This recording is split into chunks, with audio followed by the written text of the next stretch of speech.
Et France 2 vont lancer 2 nouvelles rubriques dans leurs journaux de 13h, les nouvelles moutures qui démarrent aujourd'hui. La bonne idée pour TF1, une idée pour la France, pour France 2. Il s'agit de présenter des initiatives locales qui mériteraient d'être reproduites ailleurs. Et alors, on a constaté que le journalisme de solution est de plus en plus présent dans les rédactions. Les exemples sont très nombreux. 70 journaux, émissions, chroniques, rubriques. Vous les citez, Gilles Van der Potten, dans votre livre « Imaginez le monde de demain ». En voici 3. Bonjour à toutes, bonjour à tous, bienvenue si vous nous rejoignez, nous allons passer 1 heure ensemble. On vous montre qu'en France, des femmes et des hommes qui se retroussent les manches pour faire face à la crise, des entrepreneurs, des associations qui se réinventent et qui trouvent des solutions. La France bouge. Aujourd'hui, On a la solution s'intéresse à nos trajets du quotidien.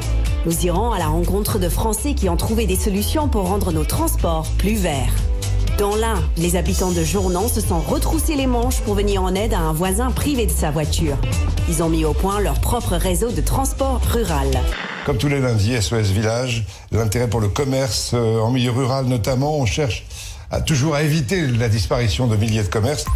On a reconnu les voix de Jean-Pierre Pernaut qui présentait l'opération SOS Village dans le journal de 13h de TF1. Avant lui, On a la solution, c'est sur France 3 avec Louise Ekland. Et puis La France bouge sur Europe 1 avec Elisabeth Assayag et Emmanuel Dutheil. Il y a également Brut, le réseau social, le magazine Oui Demain, Le Monde avec sa newsletter Le Feel Good, Libération avec son Libé des solutions qui est sorti avant-hier. En tout, 70 rendez-vous de journalisme de solutions et c'est un chiffre qui augmente chaque année. Oui, on est vraiment sur une croissance continue.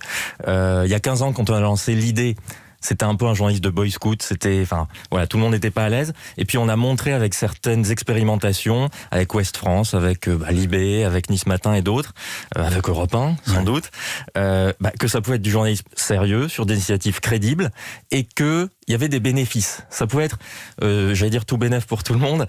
Des journalistes nous ont dit, moi, ça accroît mon sens, ça me permet de diversifier mes angles et mes sujets. En me posant cette question, qu'est-ce qui se passe maintenant ? Ça répond à une demande aussi. Vous interrogez les Français il y a 20 ans, à 80%, ils vous disaient le rôle du journalisme, oui, c'est bien de parler des mauvaises nouvelles.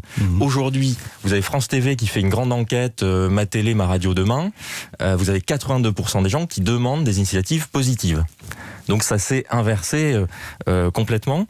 Et donc, moi, je pense que c'est positif dans le sens où ça peut enrichir les lignes éditoriales, ça peut apporter une utilité complémentaire, parce qu'aujourd'hui, quelle est l'utilité ressentie de l'actu chaude, telle qu'elle est délivrée dans des flash infos ? Elle est de moins en moins évidente. Donc, trouver de nouveaux angles, trouver de nouveaux sujets, c'est apporter une valeur ajoutée, à mon sens.